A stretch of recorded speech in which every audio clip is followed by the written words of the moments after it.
Hey everyone, Jack here.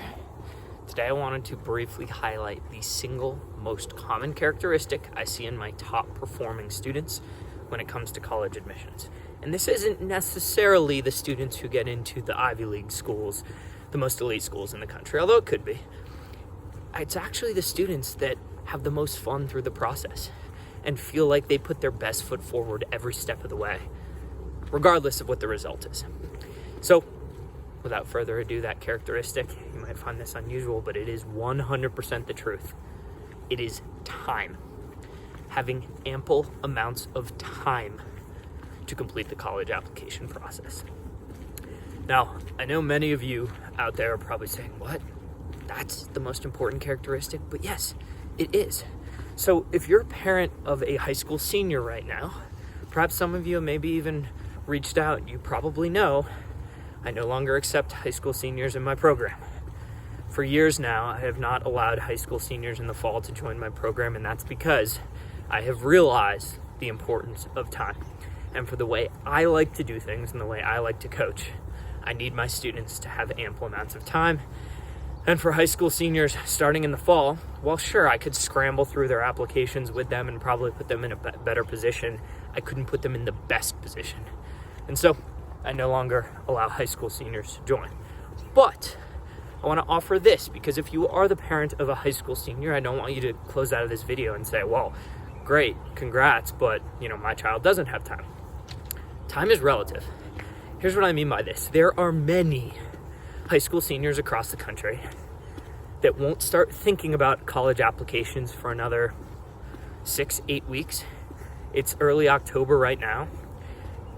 Regular decisions aren't due until January. They're not even going to think about the early window, and probably sometime in December, they'll start to say, I need to think about this whole college thing, right? Now, to me, that would be incredibly stressful, but that is the truth. Many high school seniors will do that. And so, if you're the parent of a high school senior right now, time is relative. You should start today on the college application process. Starting today is a lot better than starting 1 month from now.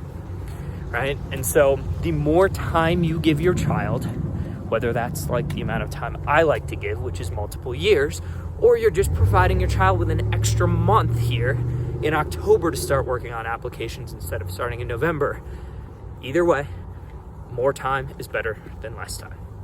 So I just wanted to make that clear. In my program, in my college confidence program, the typical student works with me for over 2 years. The typical student joins my program usually sophomore or early junior year. Yes, I also have freshmen. Part of the reason this is important is because the single most important factor in college admissions is time, but really it's what you do with that time. And so I work with my students in the very first month that they join my program, whenever that is, whether that's freshman year or sophomore year or early junior year. I work with them on high school study habits. This is category 1 in admissions. I talk about this often, but the most important factor in college admissions is your high school grades. Then it's your standardized test score, then it's your essay, and then it's what we call your story. But high school grades is number 1. And I don't see enough college admissions experts talking about this. They talk about essays, and they talk about making sure that your SAT is in the right spot, and they talk about what major you're going to choose. The most important factor is your high school grades, right? If you have a 2.8 GPA, you can write the best college essay ever written, and it's not going to overshadow that 2.8 GPA. So again, we work on high school grades at the start of my program. We work on study habits. We work on things like studying with your phone on airplane mode. We work on things like studying in 50-minute chunks with 10-minute breaks. Because yes, I've spent way too much time studying how the human brain processes information, but also the teenage brain, which is different. Teenagers' frontal cortexes haven't developed. So studying in 50-minute chunks with 10-minute real hard full breaks makes stuff like this manageable, makes studying manageable.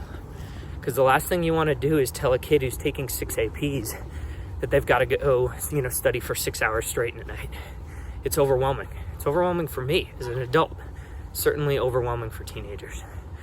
So, when parents ask me, okay, that's great, I love the idea of starting early, but what are you going to focus on? There are a lot of things that a student can focus on in the early stages, right? High school grades, obviously, like I just said, but then also an important part is actually finding schools that are a fit. And here's the thing, that takes time. It takes a lot of time to find colleges that can be a fit, to even learn about what type of colleges you think could be a fit. These are all things that take time.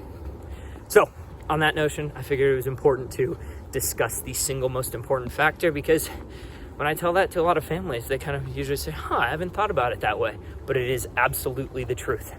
And this year, I've got some high school seniors right now who I've been working with for over 2 years. I have some high school seniors who are applying to some of the most elite top schools in the country.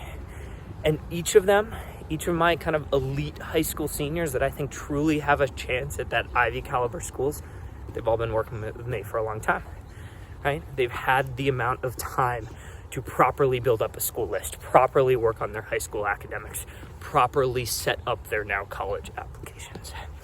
Now, to conclude here though, if you're like, okay, Jack, that's great, I get it, time.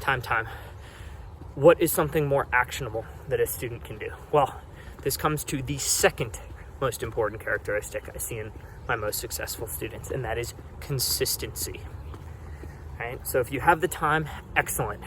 What do you do with the time? Consistency.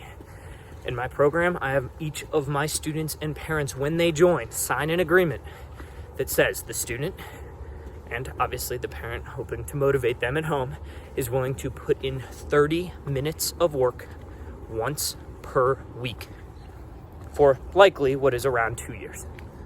Now, 30 minutes of work, anyone can do that. Teenagers can do that, adults can do that. 30 minutes, that's nothing, right? But think about it, 30 minutes once per week for 2 years, tremendous amounts of overall work put into the college planning process. It's about small chunks. It's about small, motivated chunks of hard bursts of effort. And so if you're wondering, if you're saying, okay, Jack, this is a great video, there's no way I'm joining your program, I want to do this on my own, I want to guide my student, I recommend setting up a window of 30 minutes, the same time every week, that your child will work on just whatever the next step is of college planning. And if they don't know what the next step is, then sit and stare at a wall until they can figure it out. Or sit and read all my blogs that you can go read, jackdelahy.com/blog, and you can see I've actually identified many of the things that students can do to start. But in my program, day one that students join, they have to write to me and tell me what their 30-minute window is every single week to work on college planning. And I'd say if you actually can commit to this, multiplied by 2 years of time, factor number one, you're going to succeed. There is no doubt in my mind you are going to succeed if you have the time and you have the consistency. So that's it for this video. I hope you enjoyed it. I'll put a link in the bottom if you want more information. And until next time, have a good one.